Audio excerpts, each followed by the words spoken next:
Assalamualaikum Prof. Dr. Mukaramah. We are from Group 1. We would like to present our supply and demand theory of Amorepacific Corporation. The next slide will be our group members.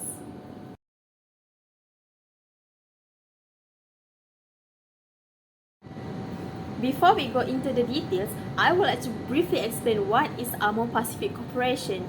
It is a number one mega corporation in South Korea and top 10 globally.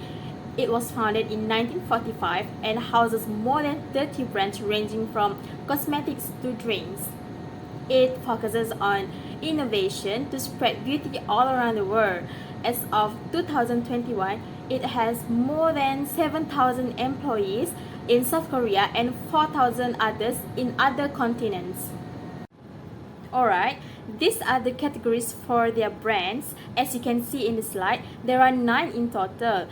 But the most popular one is of course cosmetics, which includes skincare and makeup. Our objectives are to analyze the 8 years of Amorepacific Corporation revenue using 32 sets of quarterly sales and also to identify whether it uses more of the supply or demand theory to the corporation's products. Now I will pass to the next presenter. My name is Naina Akila binti Muhammad Zaidi and my metric number is 28025. So I'm going to proceed with my part is methodology. This research utilized a descriptive analytics approach to analyze Amorepacific Corporation supply and demand theory. Descriptive analytics approach or descriptive statistic approach is a method of using current and previous history of data sets to identify trends and relationships between particular topics. It usually processes things such as demand and supply trends, financial statements, engagement reports, and aggregated market survey trends. So we decide to use 32 sets of quarterly data from Amorepacific Corporation from 2015 to 2022, which adds up to 8 years of data to see their revenue. Throughout these 8 years of quarterly data, we can clearly observe inconsistencies in Amorepacific's revenue. So we will discuss this further in the revenue analysis part. Thank you, Elina Akila, for the presentation. So, let's move on to the next part, which is literature review. On this section, it can be divided into two parts. The first one is theoretical review, and the second part is empirical review. As we know, when the price goes up, the quantity of product and service will go down. This scenario can be proved by King theory of consumption and income, where keys highlight as the income increase, because the consumption will be increased. For instance, the minimum wage of salary in years 2060 is 6,030 and it rise to 9,460 in years 2021. As the result, the demand will rise in the market as income level rise for the consumer. For the empirical review, study that have been conducted by Yung Ji-oh highlighted about analyze the competitiveness of Amorepacific, able to discover several key factors that influence the demand for Amorepacific product, including product quality, efficiency, image, price, distribution channel, and consumer service. Furthermore, this study able to detect the various marketing strategy employed by Amorepacific, such as advertising, product promotion, and many more.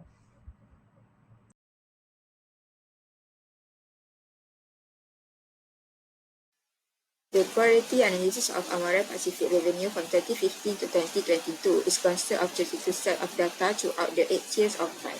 Amorepacific cumulative sales from 2015 to 2022 were both increasing and decreasing inversely.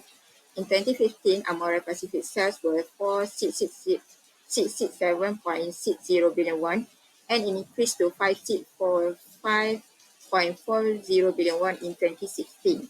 In 2017, the revenue of Amorepacific decreased to 5.2400 billion won. Then it increased again to 5,277.80 billion won in 2018. After that, it increased a future to 5,580.10 billion won in 2019.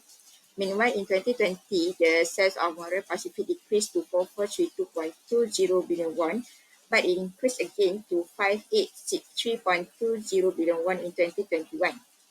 In 2022, the total revenue decreased to 5134.0 billion won.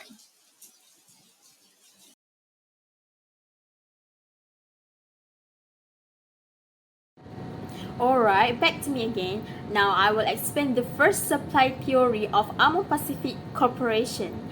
Technological advancement is important to ensure the productivity, effectiveness, and efficiency of the products of the company. Amorepacific always make never-ending innovation to make sure all of them always accelerate. In 2016, as we can see, the cumulative revenue of Amorepacific was the highest among the 8 years. This is due to their latest technology at that time, which was the fourth generation cushion, ultra fine dispersion, and 3D sponge.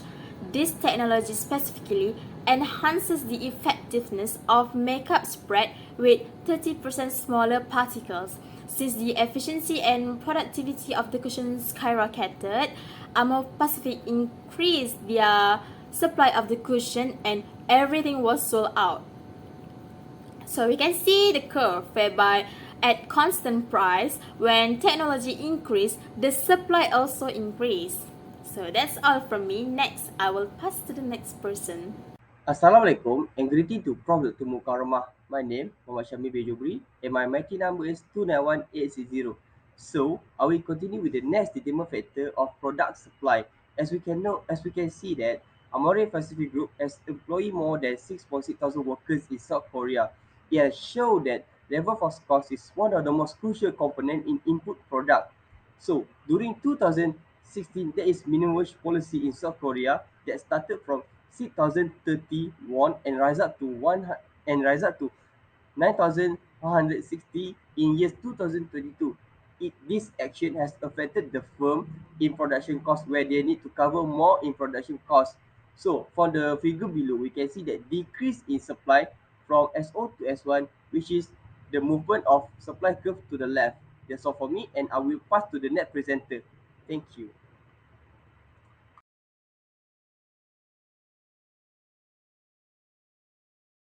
So we come to the next point, which is the determinant of demand for number of buyers in the market. For your information, the number of buyers give a direct impact on demand due to the number of buyers or consumer that desire the goods, whether more or less. Throughout the year, Amore Pacific has explored more opportunity into the new geographical market.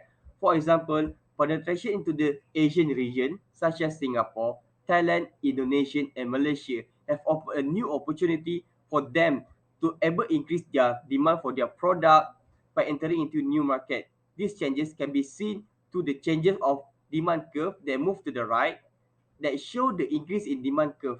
That's all for me. Thank you. So, for the factor influencing buyer preference for Amorepacific Corporation, first is brand perception and product differentiation. The perception of Amorepacific product as a high-end and trustworthy drive consumer preference, particularly among individuals seeking prestige and superior skincare solution. The corporation effort in research and development combined with effective marketing campaigns contribute to its brand appeal and customer loyalty. Second is quality and product performance. Its use of natural ingredients resonate with health-conscious consumers. Positive word of mouth product reviews and testimonials play a significant role in shaping buyer preference as customers seek assurance that the product deliver the promised benefit and less elasticity of demand. While the company positions itself as a premium brand, it needs to consider the price sensitivity of consumers. High-income individuals and those highly motivated by quality are less responsive to price change, making them less price elastic.